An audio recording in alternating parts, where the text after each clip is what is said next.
Hey everyone, welcome back to the channel. Today, I want to tell you a story that begins in silence, grows in heartbreak, and ends in something so unexpected that it changes an entire family forever.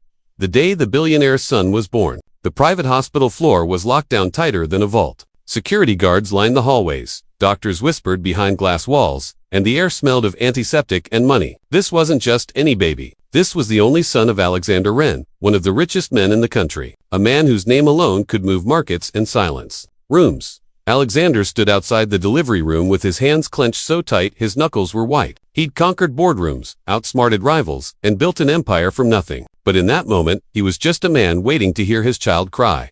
When the sound finally came, it wasn't the loud, piercing wail everyone expected. It was soft, almost fragile. Alexander smiled anyway. A cry was a cry. His son was alive. Hours later, while the nurses bustled and the doctors checked charts, something felt off. The baby slept through every noise. Metal trays clanged, doors slammed, machines beeped loudly, but the child didn't stir. One doctor frowned. Another tried a test, then another. Finally, the head specialist cleared his throat and said the words that froze Alexander's blood. "Your son is deaf."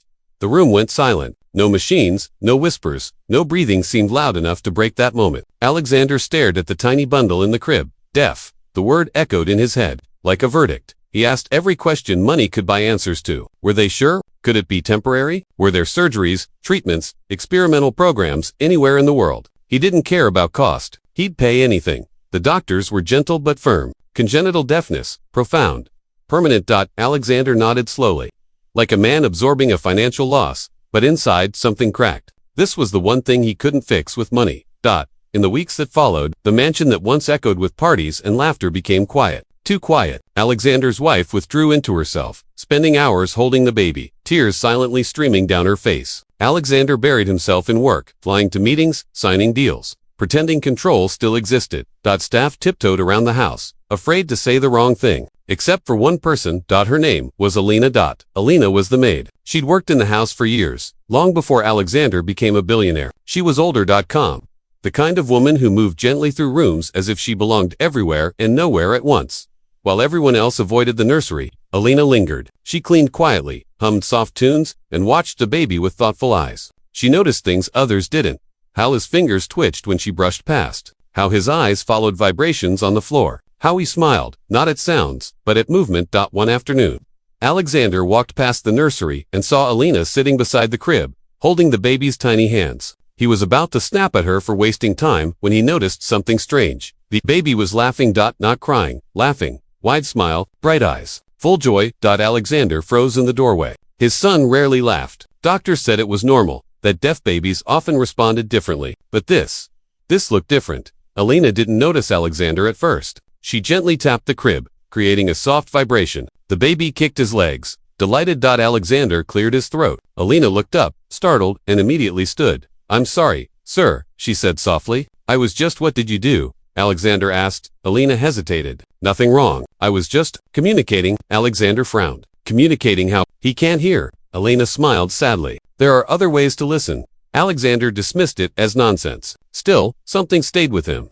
That laugh, that joy. Days later, he noticed it again. Every time Alina was around, the baby seemed more alive, more alert. Alexander began watching from a distance. One evening, after most of the staff had gone, Alexander entered the nursery quietly. Alina was there again. This time, she pulled something from her pocket. It was old, worn, a small, carved wooden object tied to a faded ribbon. Alexander's heart skipped. "What is that?" Alina looked up, her eyes serious. "This belonged to my grandmother."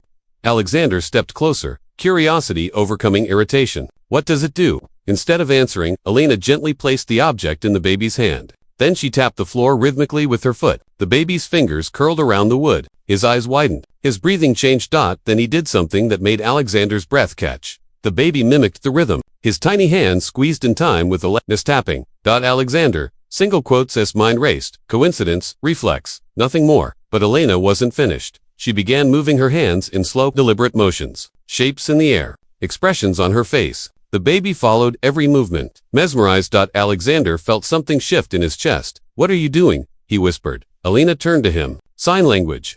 Alexander scoffed weakly. "He's a baby." "Babies learn faster than anyone," Alina said, "especially when people believe they can." Alexander stared at his son. The doctors had talked about years of therapy, implants, devices. Never once had anyone mentioned this.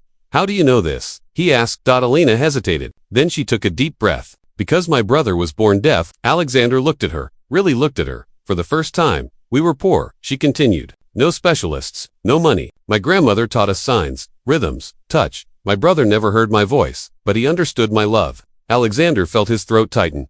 What's that wooden thing? He asked again. Alina smiled. It's a resonance toy. My grandmother made it. When you hold it and feel vibrations, it helps the body understand rhythm, not sound, feeling.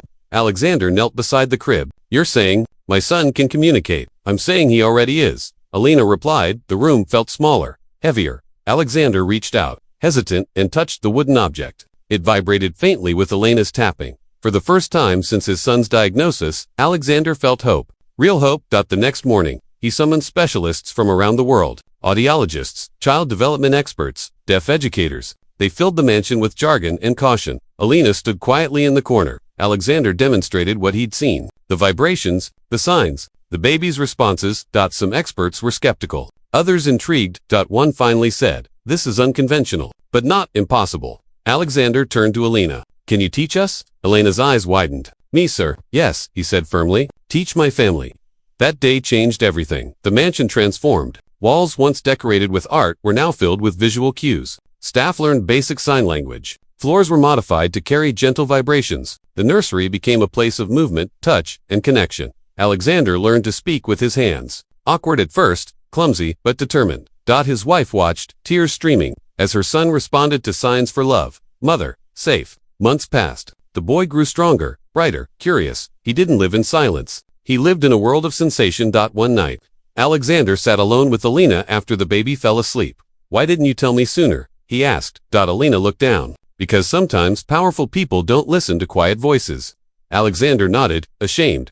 Years later, the billionaire's son stood on a stage, not to speak, but to perform. His hands moved with grace, telling a story without sound. The audience wept. World leaders watched. Cameras flashed. Alexander sat in the front row, tears, unashamed, remembering the day a maid pulled a small wooden object from her pocket and shattered everything he thought he knew.